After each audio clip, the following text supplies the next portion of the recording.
चार जेठानी की एक विकलांग देवरानी। अरे ओ देवरानी जी, और कितनी देर लगेगी चाय बनने में? बस लाई जेठानी जी। दिया जल्दी से अपनी चारों जेठानी के लिए चाय बनाकर अपनी जेठानियों को पीने को देती है। तभी कविता कुड़कुड़ाती हुई कहती है, आथू। क्या हुआ जेठानी जी, चाय अच्छी नहीं बनी क्या? अरे ये कैसी चीनी कम चाय बनाई है तुमने दिया, ऐसा लग रहा है उबले पानी की घूंट पी रहे हैं। दूध डालना भूल गई थी क्या? जेठानी जी मैंने तो रोज की तरह ही चाय बनाई है। अरे तो क्या हम जेठानियां झूठ बोल रही हैं? इतनी बकबकी चाय पिलाकर मूड खराब कर दिया। अब खड़ी क्या हो, जाओ जाकर दोबारा चाय बनाओ। ये कहानी है चार जुल्मी जेठानियों चैताली, कविता, बेला, श्रुति की। इकलौती देवरानी दिया की, जिसका हर दिन जेठानियों की जी हुजूरी में गुजरता था। मगर दिया इतनी कामकाजी थी कि ना तो वह कभी कामों से उकताती थी ना कुड़कुड़ाती थी। ये लीजिए जेठानी जी चाय। कैसी बनी है चाय? ठीक ठाक है। खाने में क्या बना रही हो? जो आप चारों कहे। ठीक है, मेरे लिए कढ़ी चावल बना देना। मुझे खट्टी भरवा भिंडी खाना है, मेरे लिए वही बनाना।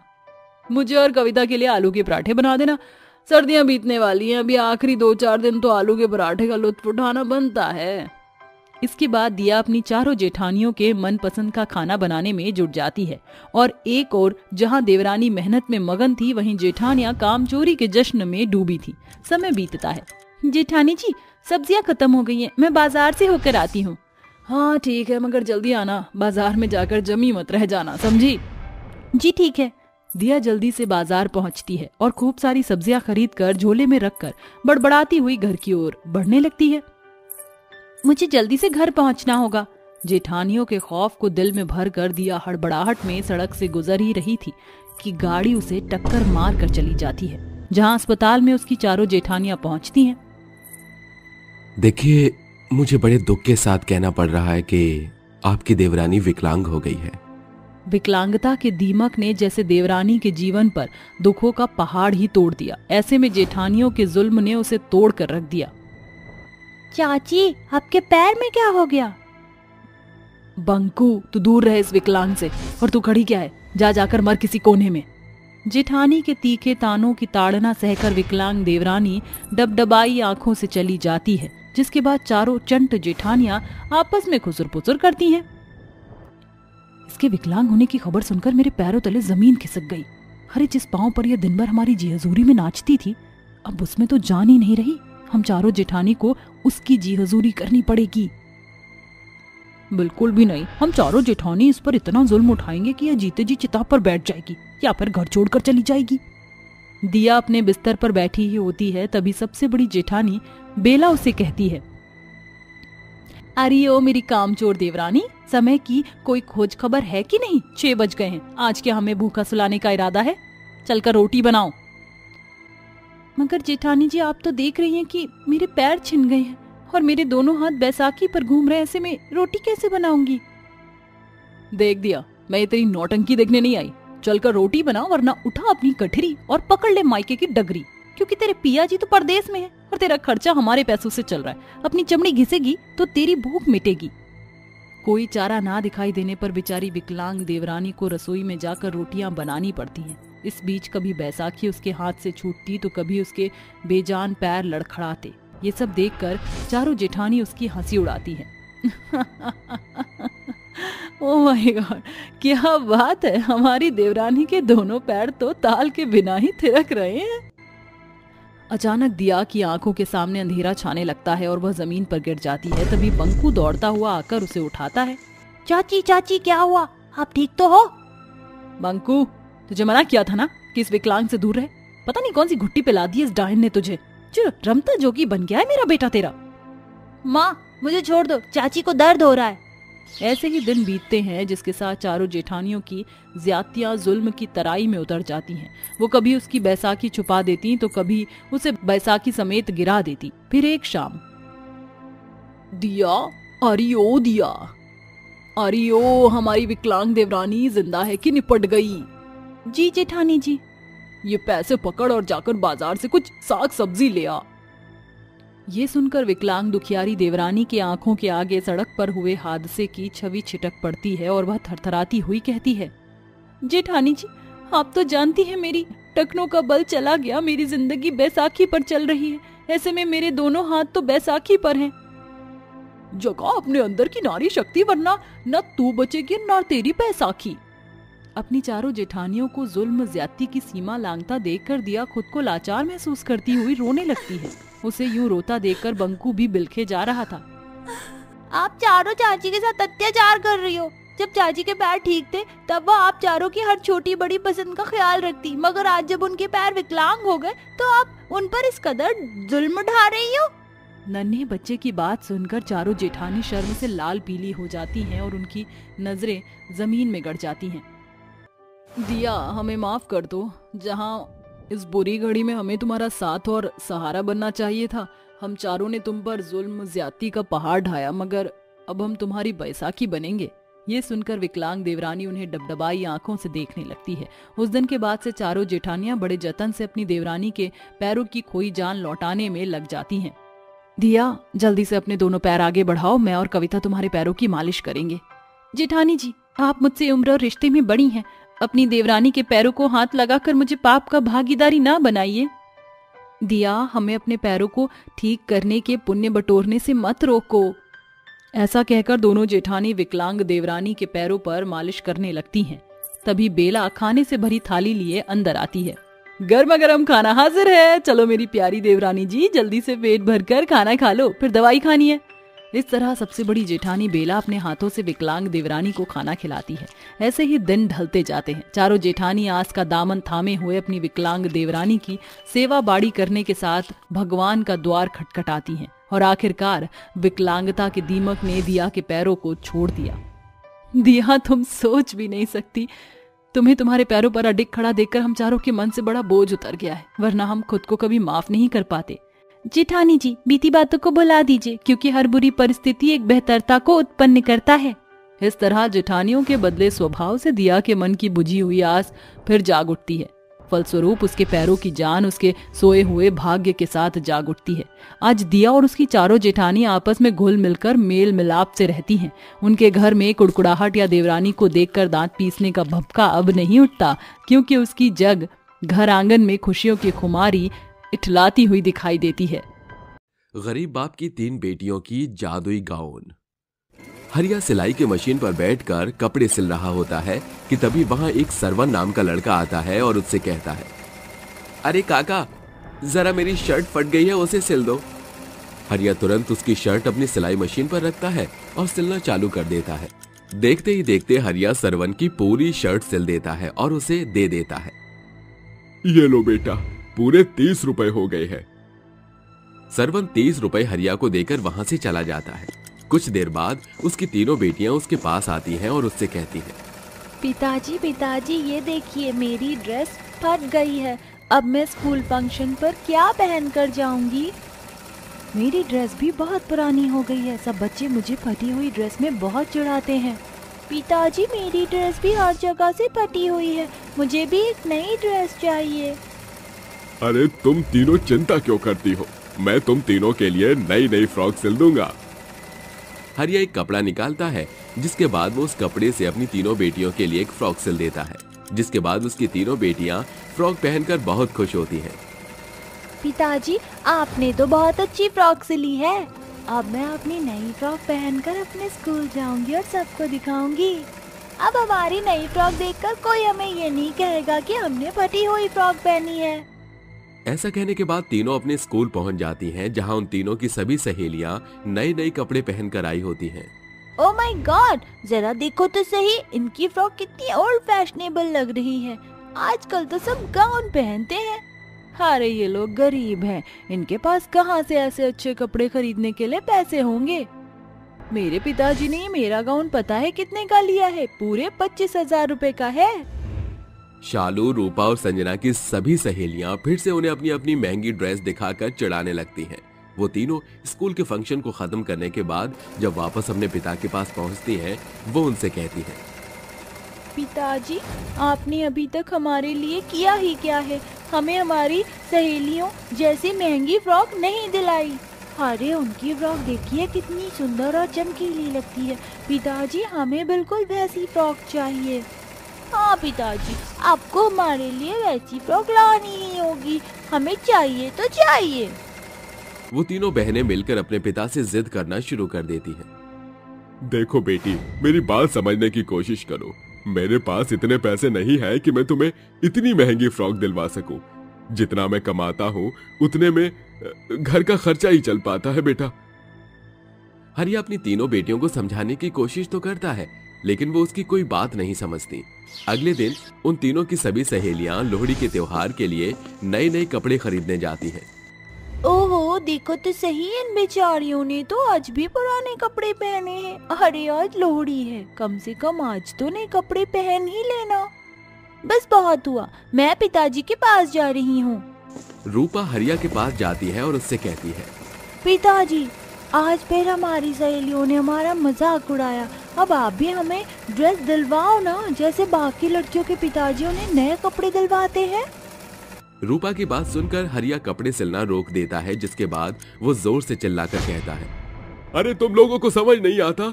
मैंने कितनी बार तुम्हें समझाया है, मेरे पास पैसे नहीं है, जाओ और जाकर खेलो। हरिया परेशान होकर वहां से उठ जाता है और बाहर की तरफ चला जाता है। चलते चलते वो एक नदी किनारे पहुंचता है, जहां वो एक पेड़ के नीचे बैठकर रोने लगता है। मैं बहुत बुरा पिता हूँ, मैं अपनी बेटियों की ख्वाहिशों को पूरा भी नहीं कर सकता। इससे अच्छा होता कि मैं मर ही जाता। वो इतना कह ही रहा था कि तभी पेड़ के अंदर से एक जादुई परी निकलकर बाहर आती है। अरे, तुम्हें रोने की आवश्यकता नहीं है, तुम बहुत अच्छे पिता हो। जो पिता अपनी बेटियों के बारे में इतना सोचता है वह बुरा नहीं हो सकता। आखिर क्या बात है और तुम क्यों परेशान हो? हरिया जादुई परी को अपने बारे में सब कुछ बताता है, जिसके बाद जादुई परी अपनी छड़ी से 3 जादुई गाउन प्रकट करती है। देखो, ये कोई मामूली गाउन नहीं है, ये जादुई गाउन है। तुम इन गाउन को अपनी तीनों बेटियों को पहना देना, उसके बाद तुम्हारी सभी परेशानियां दूर हो जाएंगी। परी, तुम्हारा बहुत बहुत शुक्रिया। आज अगर तुम ना होती तो मेरी परेशानी दूर ना होती। इतना कहकर हरिया वहां से चला जाता है और परी वापस पेड़ में समा जाती है। घर पहुंचकर हरिया अपनी तीनों बेटियों को गाउन पहना देता है और कहता है, अब तो ठीक है ना बेटा, मैं तुम तीनों के लिए गाउन लेकर आया हूँ, लेकिन ये कोई मामूली गाउन नहीं बल्कि जादुई गाउन है। हाँ पिताजी, ये गाउन बहुत अच्छी है और बहुत चमकीली और सुंदर भी है। गाउन पहनने के बाद जैसे ही वो तीनों चलना शुरू करती हैं, उनके गाउन से सोना, पैसे और कई सारे गाउन निकलने शुरू हो जाते हैं। अरे वाह, इनका जादू तो कमाल है। शालू के गाउन के ढेर सारे सोने के सिक्के निकलने लगते हैं, तो वहीं रूपा के गाउन से बहुत सुंदर सुंदर गाउन निकलने लगते हैं, जिसके चलते संजना के गाउन से ढेर सारे नोट प्रकट होते हैं। ये सब देखकर हरिया बहुत खुश होता है। अरे ये तो सचमुच अद्भुत है, इसकी तो मैंने कभी कल्पना भी नहीं की थी। हाँ पिताजी, आपने सही कहा, जरा देखो कितने सारे सोने के सिक्के हैं यहाँ। एक ही दिन में बेचारे गरीब हरिया की किस्मत बदल जाती है और वो उन पैसों और सोने के सिक्कों को अलमारी में रख देता है। मेरी प्यारी बच्चियों, इसके बारे में कभी किसी को मत बताना। उस दिन के बाद से हरिया सिलाई का काम छोड़कर गाउन बेचने का काम शुरू कर देता है। उसके पास इतने सुंदर और इतने प्यारे गाउन थे कि गांव के सभी लोग उससे गाउन खरीद लेते हैं। आज तो मेरी अच्छी खासी कमाई हो गई। इसी के चलते हरिया अपनी तीनों बेटियों के साथ मिलकर लोहड़ी का त्योहार अच्छे से मना लेता है। आज तुम तीनों की माँ जिंदा होती तो तुम तीनों को बहुत प्यार करती। हाँ पिताजी, हम तीनों बहनें अपनी माँ को बहुत याद करती हैं। उस दिन के बाद से उनकी धीरे धीरे सभी परेशानियां ठीक होने लगती हैं। एक दिन रूपा, शालू और संजना की सहेली शिल्पा के पिता की बहुत ज्यादा तबीयत खराब हो जाती है, जिसके चलते शिल्पा उन तीनों के पास आकर कहती है, मेरी मदद करो, मेरे पिताजी को कैंसर है, उनका इलाज करवाने के लिए हमारे पास इतने पैसे नहीं हैं, क्या तुम मेरी मदद कर सकती हो? हाँ हाँ, क्यों नहीं, आखिर एक दोस्त ही दोस्त के काम आता है। तुम जाओ, अपने पिता के पास जाओ, हम पैसा लेकर आते हैं। तीनों बहनें अपने पिता के पास जाती हैं और उन्हें सब कुछ बताती हैं, जिसके बाद वे तीनों अपने जादुई गाउन पहन लेती हैं और वहां से चलने लगती हैं। उनके चलते ही गाउन के अंदर से सोना, गाउन और पैसे निकलने लगते हैं। शालू के गाउन से ढेर सारे सोने के सिक्के, रूपा के गाउन से ढेर सारे गाउन और संजना के गाउन से ढेर सारे पैसे निकल आते हैं। पिताजी, इन गाउन को तो आप बेच देना, बाकी हम ये सोने के सिक्के और पैसे शिल्पा के पिताजी के इलाज के लिए लेकर जा रहे हैं। वो तीनों मिलकर हॉस्पिटल की फीस भर देती हैं, जिसके बाद शिल्पा के पिता का इलाज शुरू हो जाता है और वो पहले की तरह बिल्कुल ठीक हो जाते हैं। मैंने तुम तीनों का इतना मजाक उड़ाया, लेकिन तुमने मेरी मदद की, उसका बहुत शुक्रिया। तुम्हें माफी मांगने की कोई जरूरत नहीं है, ये तो हमारा फर्ज था। वो तीनों बहनें मिलकर गांव के बहुत से गरीबों की मदद करती हैं। वो तीनों फिर से एक बार अपने तीनों गाउन पहन लेती हैं, जिसके बाद शालू के गाउन से ढेर सारे सोने के सिक्के और रूपा के गाउन से ढेर सारे सुंदर सुंदर डिजाइन वाले गाउन, वहीं संजना के गाउन से बहुत सारे पैसे निकलकर उनके सामने प्रकट हो जाते हैं। वो तीनों उन पैसों से गरीब और बेसहारा लोगों की मदद करती हैं और भूखों को खाना भी खिलाती हैं। वहीं हरिया का गाउन बेचने का बिजनेस भी अच्छा खासा चलने लगता है और वो अब सभी एक साथ खुशी खुशी रहने लगते हैं। 5 आलसी ननद की एक कामकाजी भाभी। परिणीति रसोई में खड़ी खाना बना रही थी, तभी अचानक उसकी 5 ननद श्रुति, जिया, निकिता, निम्मी और अन्नू किचन में पधार पड़ती हैं। ओह माय गॉड, परिणीति भाभी, ये करछी चमचा चलाना छोड़िए और चलकर मेरी चोटी बना दीजिए। मैं कॉलेज के लिए लेट हो रही हूँ। नहीं भाभी, पहले मेरी ड्रेस प्रेस कर दीजिए, आज मुझे पार्टी के लिए जाना है। देरी पार्टी गई तेल लेने। भाभी देखो ना, टीवी का रिमोट नहीं मिल रहा, जरा ढूंढ दो प्लीज। जिया, तुमने हॉल से उठकर रसोई में आने की तकलीफ कर ली, मगर एक रिमोट नहीं ढूंढ सकती? छोटी बच्ची हो क्या? मैं क्या रजनीकांत का बनाया रोबोट हूँ जो आंखों से स्कैन करके रिमोट छान मार लूंगी? अरे भाभी, आप हम 5 ननद की कामकाजी भाभी हो, चाहे काम रसोई की करछी चमचा चलाना हो या किसी को टिप टॉप बनाना हो, आप तो चुटकियों में कर देती हो। भाभी, आप इसकी मक्खनबाजी में मत आना, तुम लोगों को दिखाई नहीं देता। भाभी खाना बना रही हैं, मुझे बहुत जोरों की भूख लगी है। तुम चारों किचन से कल्टी करो, वरना तुम चारों कामचोरों को मैं कच्चा चबा जाऊंगी। पहले होगी पेट पूजा, फिर काम दूजा। बाढ़ में गई तेरी भूख। भाभी, मेरा काम करेंगी पहले। नहीं, मेरा काम करेंगी। अपनी 5 कामचोर ननद को इस कदर नोक-झोंक करता देखकर परिणीति सिर पकड़कर फुसफुसाते हुए बोलती है, पता नहीं भगवान ने मुझे एक साथ 5 कामचोर निकम्मी निठल्ली ननद की भाभी बनाया ही क्यों? सुबह का सूरज निकलते देर नहीं होती कि मेरी नल्ली ननद नगाड़े बजाने लगती है। बस बंद करो झगड़ना, तुम्हारी खटपट से मेरे कानों से खून निकल रहा है। और बारी बारी से बताओ किसका क्या काम करना है। 5 आलसी ननद बेचारी अकेली भाभी पर काम थोपकर मटर गश्ती करने चली जाती हैं और परिणीति एक पांव पर नाचती हुई 5 का काम पूरा करती है। ऐसे ही समय बीतता जाता है, जिसके साथ 5 के अंदर बसा आलस 4 मीनार की चढ़ाई चढ़ने लगता है। एक शाम किचन का काम निपटाने के बाद परिणीति गहरी सांस भरते हुए बोलती है, शुक्र है आज तो 5 बजे तक सारा काम चकाचक हो गया और रात के डिनर की तैयारी में अभी 2 घंटे हैं। इतनी देर कमर सीधी कर लेती हूँ। जैसे ही परिणीति अपने कमरे में जाकर बैठती है कि अचानक उसे श्रुति की चीख सुनाई देती है। आह भाभी! अरे ये तो श्रुति की आवाज है, ये चिल्ला क्यों रही है? बेचारी भाभी ननद के मोह में भागती हुई कमरे में आती है, जहाँ श्रुति मोमोज के चटखारे लगा रही होती है।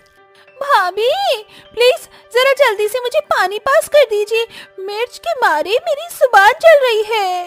परिणीति जल्दी से श्रुति को पानी दे देती है, जिसे पीकर श्रुति कहती है, थैंक यू भाभी। हो गया ना गला गीला? अब बताओ फटे ढोल की तरह क्यों चीख रही थी? पानी देने के लिए। क्या तुम इतनी कामचोर कैसे हो सकती हो यार? श्रुति, फटे स्पीकर की तरह चिल्ला सकती हो, मगर अपना हाथ पांव चलाकर खुद पानी नहीं ले सकती थी। अरे पानी का जग कोई 7 समुंदर पार थोड़ी रखा था, 4 कदम चलना भी भारी पड़ रहा है क्या? ओ भाभी, जस्ट इतना हाइपर क्यों हो रही हो? और वो भाभी ही क्या जो ननद के नखरे ना उठाए। अपनी ननद की अतरंगी सोच सुनकर भाभी कमरे में चली जाती हैं। ऐसे ही दिन बीतते जाते हैं और 5 ननद छोटे से छोटा काम भी अपनी कामकाजी भाभी से करवाती। एक रात 5 ननद मेज पर बैठी कांटा चम्मच बजाते हुए बोलती हैं, भाभी जल्दी करो, हमें जोरों की भूख लगी है। बस 5 के लिए पेट पहाड़ है, दिन भर मटर गश्ती मारती हैं, मौज तो इनकी है, पका पकाया खाकर थाली भी नहीं उकसाती। अगर मेरी इन भुक्कड़ ननद का बस चले तो मुझे ही खा जाएं। परिणीति जल्दी से खाना बनाकर मेज पर परोसती है। तभी पांचों ननद नाक चढ़ाकर बोलती हैं, ओह गॉड भाभी, ये क्या बेढंगा खाना बनाया है। हम ये घास फूस नहीं खाएंगे। क्यों, क्या खराबी है खाने में? इतनी मेहनत से खाना बनाया है भाभी ने, ये सारा का सारा। चल खाना खा। प्लीज माँ, ये बैंगन का भरता मेरे गले के नीचे नहीं उतरेगा। क्यों गर्ल्स? हाँ भाभी, ये बैंगन का भरता हम नहीं खाएंगी। जाइए भाभी, जाकर अपनी पांचों ननद के लिए व्हाइट सॉस पास्ता बनाइए। बिल्कुल नहीं, मैं अब कुछ नहीं बनाऊंगी। जो बना है वही खाओ, वरना भाड़ में जाओ। अपनी भाभी की मनाही सुनकर पांचों ननद चिकनी चुपड़ी चाल चलती हुई कहती हैं, भाभी, आपके रहते आपकी पांचों ननद भूखी रहेंगी। आपको अच्छा लगेगा क्या? देख लेना, एक दिन जब आपकी पांचों ननद अपनी ससुराल चली जाएंगी तो आप हमारे गम में आंसू बहाती हुई पछताओगी कि काश आप हमें पास्ता खिला देती। हाँ, बंद करो तुम पांचों ये मक्खनबाजी। बना रही हूँ मैं पास्ता। ये सुनकर पांचों आलसी ननद एक जंग जीतने वाली मुस्कान देकर फुसफुसाती हैं, लकड़ी की काठी और भाभी हमारी काम काजी। दिन भर की थकी हारी परिणीति अपनी ननद के लिए पास्ता बनाती हुई कहती है, पता नहीं ये ननद इतनी नखरीली क्यों होती है। अपनी भाभी पर जरा भी तरस नहीं खाती। दिन भर गधों की तरह खटने के बाद भी रात को मीठी नींद नसीब नहीं होती है। ऐसे ही दिन गुजरते जाते हैं, मगर ननद का आलस कहाँ घटने वाला था। कामकाजी भाभी अपनी ननद की जी हुजूरी में जुटी रहती हैं। पानी सर से ऊपर उफन आया है। आलस में मेरी पांचों ननद निकम्मी बन गई हैं। एक दिन का भी टस से मस नहीं करती। इससे पहले कि इनकी कामचोरी के किस्से आसमान छुए, मुझे इन्हें जमीन पर लाना ही होगा। अगली सुबह, सुनो, तुम चारों ने भाभी को देखा क्या? पता नहीं भाभी कहाँ है। हम चारों कब से चाय का इंतजार कर रही हैं। चलो उनके कमरे में चलकर देखा जाए। इसके बाद पांचों ननद एक साथ परिणीति के कमरे में आती हैं। पधारो मेरी पांचों निकम्मी ननद। भाभी, आपकी हिम्मत कैसे हुई हमें निकम्मी कहने की? क्यों, निकम्मी का कोई और नया नाम निकला है क्या? भाभी, ये सब छोड़ो, हमें जोरों की भूख लगी है। चलकर हमारे लिए कुछ बना दो। क्यों, तुम पांचों के हाथों में क्या मेहंदी लगी हुई है? आज से तुम पांचों अपना अपना काम खुद करोगी, क्योंकि मैं छुट्टी पर हूँ। ये सुनकर पांचों आलसी ननद एक दूसरे का मुंह ताकने लगती हैं। क्या हुआ? काम करने के नाम से तुम पांचों के हाथ पांव क्यों फूलने लगे? अब बताओ, होई ना तुम मेरी निकम्मी ननद? बिल्कुल भी नहीं, हम अपना काम खुद कर लेंगी। इतने के बाद पांचों ननद बाहर आती हैं और श्रुति उन्हें काम बांटती है। जिया, तुम जाकर कपड़े धो। निकिता और निम्मी, तुम दोनों जाकर सफाई करो। और अन्नू, तुम बर्तन मांज दो। और मैं बनाऊंगी खाना। क्या तुम सब तैयार हो? हाँ, हम सब तैयार हैं। इसके बाद पांचों कामचोर ननद काम करने लगती हैं, मगर कोई भी सफाई से अपना काम नहीं कर पाता। जिसके बाद पांचों आलसी कामचोर ननद एक दूसरे पर कुड़कुड़ाती हुई कहती हैं, ये कैसा कच्चा पक्का खाना बनाया है तुमने? रोटी जलकर खाक हो गई है और सब्जी में नमक ही नहीं है। और अन्नू, ये कैसे बर्तन मांजे हैं?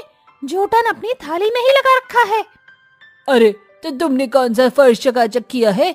अरे जब तुम्हारे कामों में कमी हो सकती है तो हमारे कामों में क्यों नहीं? इस तरह पांचों कामचोर ननद एक दूसरे से झगड़ने लगती हैं और अफसोस जताती हुई कहती हैं, पता नहीं भाभी अकेले ये सारा काम कैसे करती थी। यहाँ तो हम पांचों के लिए इतना कुछ करना भारी पड़ रहा है। चलो भाभी के पास चलते हैं। इसके बाद पांचों आलसी ननद अपनी भाभी के पास आती हैं।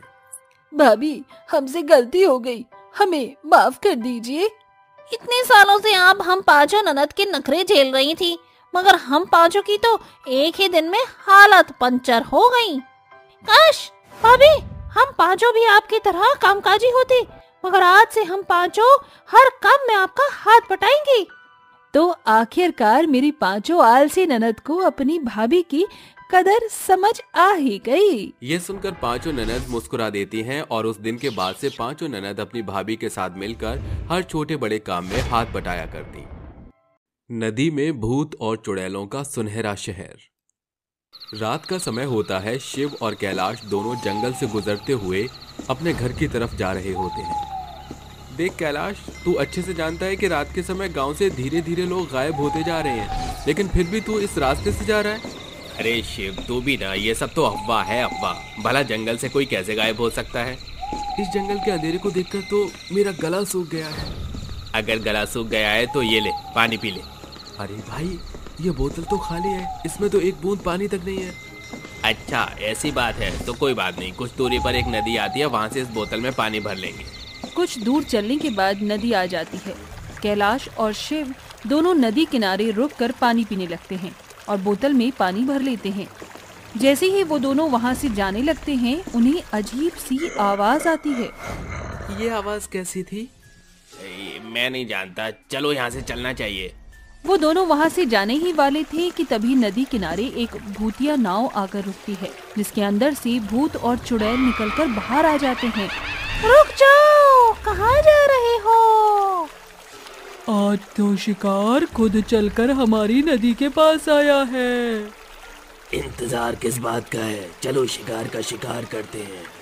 भूत, चुड़ैल, शिव, भाग भाग यहाँ से, भाग भाग।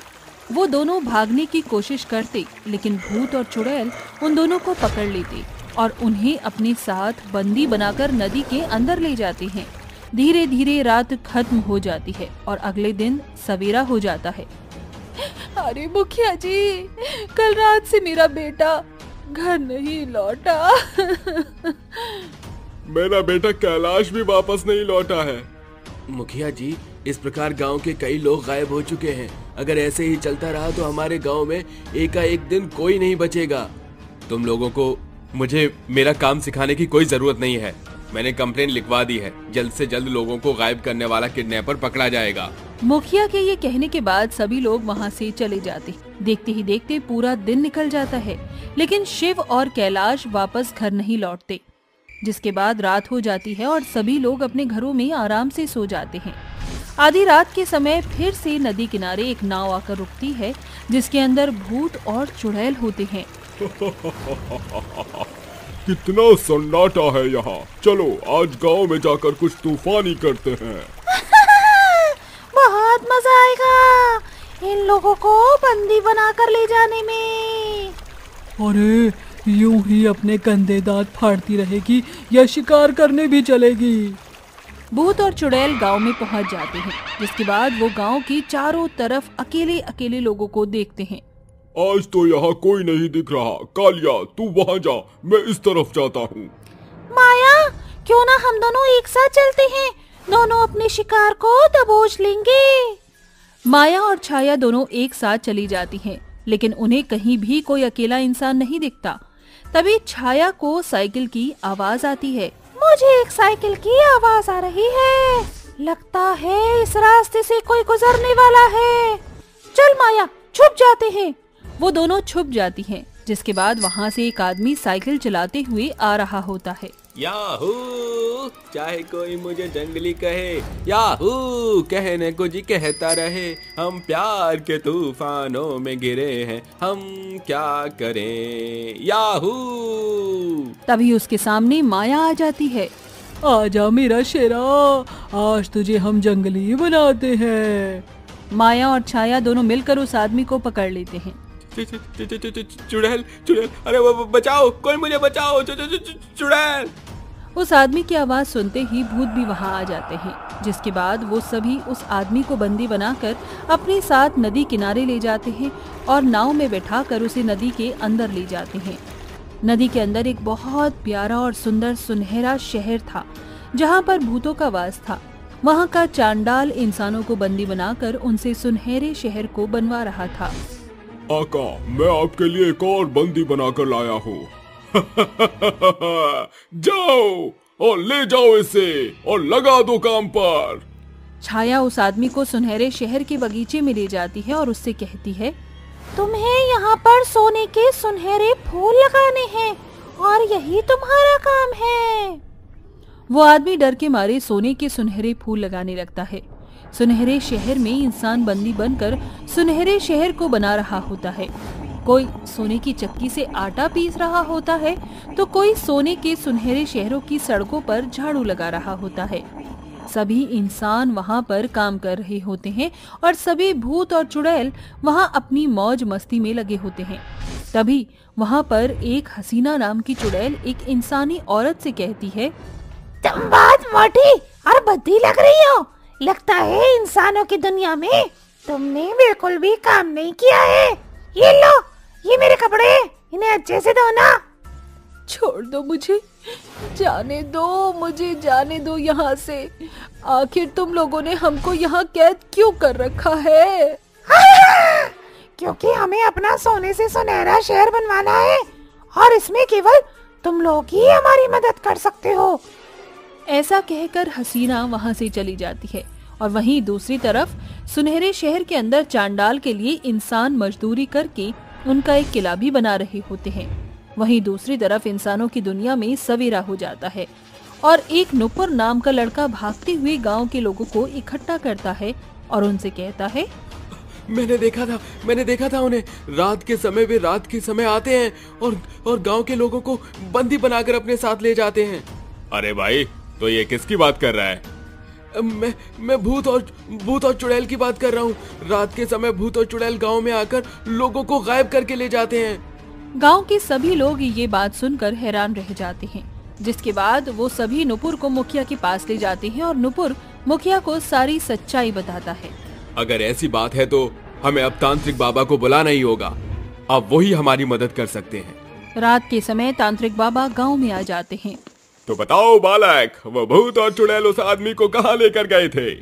नुपुर तांत्रिक बाबा को जंगल की तरफ ले जाने लगता है, जहाँ भूत और चुड़ैल के साथ साथ इंसानों के पैर के छापे भी होते हैं, जो जंगल से होकर नदी पर आकर खत्म हो जाते हैं। अरे ये क्या, ये पैरों के निशान तो यहीं पर आकर खत्म हो गए हैं। हो ना हो इस नदी में कुछ तो गड़बड़ है। मुझे इस नदी के अंदर जाना होगा। लेकिन बाबा, अगर उन भूत और चुड़ैलों ने आपको कोई नुकसान पहुंचाया तो? वो मेरा बाल भी बांका नहीं कर सकते। इतना कहकर तांत्रिक नदी में डुबकी मार देता है और नदी के सहारे वो भूत और चुड़ैल के सुनहरे शहर में पहुंच जाता है। ये क्या, यहाँ तो सुनहरा शहर है।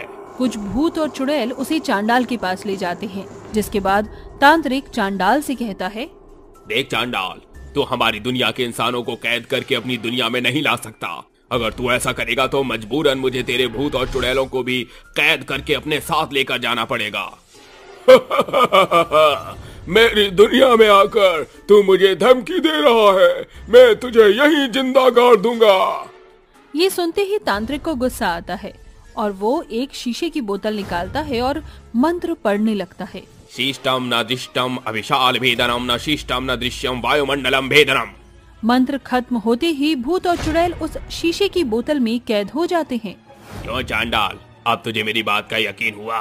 ठीक है, मैं तुम्हारी बात मान लेता हूँ। मैं इन सभी इंसानों को छोड़ दूंगा, लेकिन तुम मेरी दुनिया की भूत और चुड़ैलों को कैद नहीं करोगे। तांत्रिक और चांडाल के बीच सौदा पक्का हो जाता है, जिसके बाद तांत्रिक के कहने पर चांडाल सभी इंसानों को उनकी दुनिया में वापस भेज देता है। उस दिन के बाद से इंसान अपनी दुनिया में खुशी खुशी रहने लगते हैं। गरीब बाप की 5 बेटी की शादी। सोहनगढ़ गांव में रहने वाले गरीब रामदीन की 5 बेटियां रेखा, सुधा, छाया, गौरी और निशा। एक रात की बात है। रेखा के बापू, कौन से चिंता में डूबे हुए हो? मेरी परेशानी तुम्हें पता तो है गंगा। 5 बेटियां कब जवान हो गईं पता ही नहीं चला। जिस गरीब बाप के पास एक बेटी के ब्याह की जोड़ जमा पूंजी भी नहीं, वो 5 बेटियों का घर कैसे बसाएगा? भगवान पर भरोसा रखो रेखा के बापू। अगर उसने हमें गरीबी के दलदल में धकेला है तो वही संभालेगा। वैसे भी जोड़ियां तो ईश्वर बनाता है। वैसे रज्जो ने अपनी रेखा के लिए एक रिश्ता बताया है। अब एक बार लड़के वाले के घर भेंट कराइए। अगली भोर रामदीन एक फीका पुराना कुर्ता पहन लेता है, मगर उस गरीब के लिए वह कुर्ता नायाब और नए से कम न था। वह हलवाई के यहाँ से मिठाई का एक डिब्बा खरीद कर लड़के वाले के पते पर पहुँचता है और झिझकते हुए कहता है, जी नमस्ते, मैं रामदीन। अरे आओ रामदीन, बैठो। चरणजीत बेहद ही चतुर इंसान था। वह मीठे मुंह बात करके लोगों को अपनी बातों की तराजू में तोल मोल लेता था। रामदीन की खूब खातिरदारी होती है। कुछ देर बाद, तो क्या सोचा आपने? देखो रामदीन, तुम्हारा सौदा जरा फीका है। रेखा का रंग सांवला है, मगर बेटियों को रंग के मारे ठुकराना चरणजीत के खून में नहीं। बस तुम 2 लाख रुपए दहेज और 1 तोले की चेन अंगूठी दे दो। बाकी साथ सामान तो आजकल राह चलते भिखारी भी भर भर के देते हैं। अरे भाई साहब, अगर एक बेटी होती तो कर्ज लेकर मैं इतना दान दहेज दे देता, मगर इस गरीब बाप के बूढ़े कंधों पर 5 बेटियों के ब्याह का बोझ है। कुछ तो दया कीजिए। देखो रामदीन, मेरे बेटे के लिए रईस घरों के रिश्ते की लाइन लगी हुई है, मगर मैंने तो ये सोचा कि किसी गरीब की बेटी का घर बस जाए। अगर मांग मंजूर है तो शादी पक्की समझो। ठीक है भाई साहब, मुझे मंजूर है। रामदीन ने हामी तो भर दी थी, मगर गरीबी के हालत उसकी आंखों के सामने घिरे जा रहे थे। वह सारे रास्ते सोचते हुए घर की ओर बढ़ रहा था। कुछ देर बाद सुधा, छाया, गौरी, रेखा, निशा, कहाँ हो मेरी प्यारी बेटियों? अरे जल्दी से यहाँ आओ। क्या बात है बाबूजी, आज आप बड़े खुश लग रहे हैं। ये लो मिठाई खाओ मेरी बच्चियों, रेखा की शादी पक्की हो गई। इस पर चारों बहनें रेखा को बधाई देती हैं। देखते ही देखते शादी की तारीख पास आने के साथ तैयारियां शुरू होती है। अजी तुमने बताया नहीं, शादी के लिए पैसे कहाँ से आए? खेत बेचकर गंगा। क्या आपने खेत बेच दिया? अरे रेखा के बाद 4 बेटियां और ब्याही बाकी हैं। बगैर खेत के कल को क्या करेंगे, कुछ सोचा है? ये क्या किया? तो मैं और क्या करता गंगा, अगर खेत न बेचता तो आज कहाँ से लाता दहेज के पैसे। कुछ देर बाद रेखा की शादी होने के साथ गरीब बाप अपनी बेटी को दुआएं देकर विदा करता है, जिसके बाद वह गरीब बाप कभी ईंट की भट्टी पर काम करता तो कभी अनाज की बोरियां ढोता। एक रात रामदीन काम से थका मांदा घर आता है। उसके हाथ पाँव में फफोले पड़ चुके थे। ये क्या बाबूजी, आपके हाथों में फफोले कैसे पड़ गए? अरे बेटी, छोटी सी छीलन है, मैं ठीक हूँ।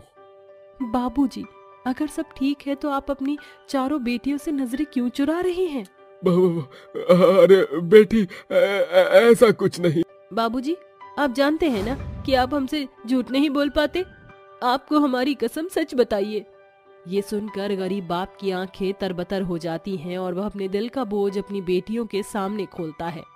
पता नहीं उस भगवान ने मुझ गरीब की झोली में 5 बिटियां क्यों डाल दी। तुम भी सोचती होगी ना मेरी बेटियों की, कैसा मेरा गरीब बाप है। तुम्हें 2 वक्त की रोटी के सिवा तुम्हारे कोई अरमान पूरे न कर सका।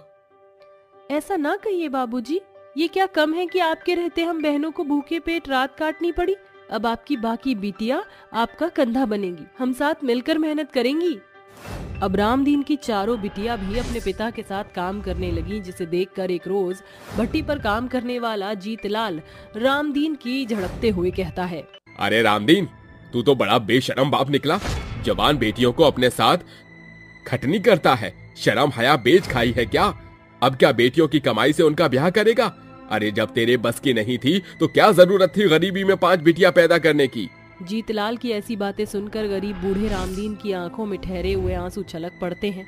उसकी नजर जमीन में गड़ी हुई मगर एक बेटी कहाँ चुप बैठने वाली थी। सही कहा चाचा, मगर आप तो बेऔलाद हैं, फिर चंदा चाची क्यों खेतों में बनिहारी करती हैं? फिर आपकी नजर शर्म से क्यों नहीं झुकती? सुधा के सच्चे बोल जीतलाल के जुबान पर चुप्पी की चपत जड़ देती हैं। समय बीतता है और जोड़े हुए पैसों से छाया की शादी हो जाती है। यकीन नहीं होता गंगा कि मेरी दूसरी बेटी भी आज घर से विदा हो गई, मगर अभी मुझ गरीब बाप के कंधों पर 3 बेटियों की शादी की जिम्मेदारी है। अजी फिक्र मत करो, जहाँ 2 बेटियों का बेड़ा पार हो गया, 3 का भी हो जाएगा। रामदीन बिना रुके मेहनत किए जा रहा था। सारा दिन खेतों में काम करता और ज्यादा पैसे कमाने के खातिर शाम को भट्टी पर ईंट का बोझ ढोता, मगर धीरे धीरे सेहत उसका साथ छोड़ने लगी और आखिरकार उसे बीमारी के बिस्तर ने अपनी चपेट में ले लिया। ऐसे में गाँव वालों ने भी तीनों बहनों पर बंदिशें लगाना शुरू कर दी। निशा, गौरी, सुधा, क्या हुआ मेरी बेटियों? आज इतनी जल्दी घर कैसे आ गई तुम? पता नहीं माँ, खुशियाँ जैसे हम गरीबों के घर का पता भूल गई हैं। कुछ भी समझ नहीं आ रहा। बाबूजी बीमार पड़े हैं और हमें कोई भी काम नहीं दे रहा। अपनी बेटियों की बात सुनकर गरीब रामदीन का मन चिंताओं में घुले जा रहा था और उसकी आंखों से आंसू बहते जा रहे थे। समय बीतता गया, जिसके साथ उनके घर का चूल्हा जलने पर भी आफत पड़ गया। ये दिन दिखाने से अच्छा तो तू मेरी मिट्टी उठा ले भगवान। अभी तो 3 बेटियां ब्याहना बाकी हैं और तूने मुझे बीमारी की जकड़न में घेर लिया। अगर ये बाप अपनी बेटियों का कन्यादान किए बगैर मर गया तो फिर गांव जमाना मुझे धिक्कारेगा। अरे मुझ पर तौमत लगाएगा। कोई तो रास्ता दिखा भगवान। रामदीन कुड़ते हुए ऐसा कह ही रहा था कि दरवाजे पर उसके बचपन का दोस्त दयाराम आ खड़ा होता है, मानो भगवान ने उसकी प्रार्थना का जवाब भेजा हो। रामदीन, मेरे दोस्त, ये क्या हालत बना ली है तूने? अरे दयाराम, तू बरसों बाद यहाँ? तू तो बड़ा बाबू साहब बन ठन कर आया है। अरे भगवान, चाय पानी तो पिलाओ। आज इस गरीब सुदामा के घर में उसका सखा आया है। गंगा जैसे तैसे दयाराम के लिए बगैर दूध के चाय बनाकर देती है। भूल चूक माफ करना भाई साहब, मगर इसके सिवा घर में कुछ नहीं है। दयाराम, इनसे मिल, ये मेरी बिटिया है, सुधा, गौरी और निशा। तीनों बहनें झट से दयाराम के पांव छूकर प्रणाम करती हैं। तीनों बहनों की छवि दयाराम के मन में बस जाती है और रामदीन और दयाराम काफी देर तक बात करते हैं और फिर बस मौत आने से पहले किसी तरह बेटियों के कन्यादान के कर्ज से उबर जाना चाहता हूँ। डरता हूँ कहीं मेरी बाद मेरी बेटियों का क्या होगा। रामदीन, तू तो जानता है मेरे 3 बेटे हैं, तीनों अपने पैरों पर खड़े हैं।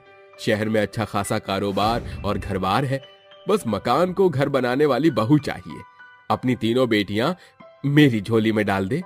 दयाराम की जुबान से ये सुनकर गरीब रामदीन की आंखों में खुशी के आंसू झिलमिला उठते हैं और वह कहता है, अरे तूने तो मुझ गरीब बाप को कृतार्थ कर दिया। मेरी बेटियों को इतना अच्छा घर वर मिल रहा है। इस गरीब बाप को और क्या चाहिए। आखिरकार रामदीन की तीनों बेटियों की शादी एक ही मंडप में दयाराम के बेटों से हो जाती है। रामदीन ने कहाँ सोचा था कि उसकी गरीब बेटियों को इतनी ऊंची गृहस्थी नसीब होगी। कड़वा कथन है, मगर आज भी न जाने कितने गरीब बाप के कंधे बेटी के ब्याह के बाद आजीवन सूदखोर के ब्याज और कर्जदारों के बोझ तले दबे हुए हैं।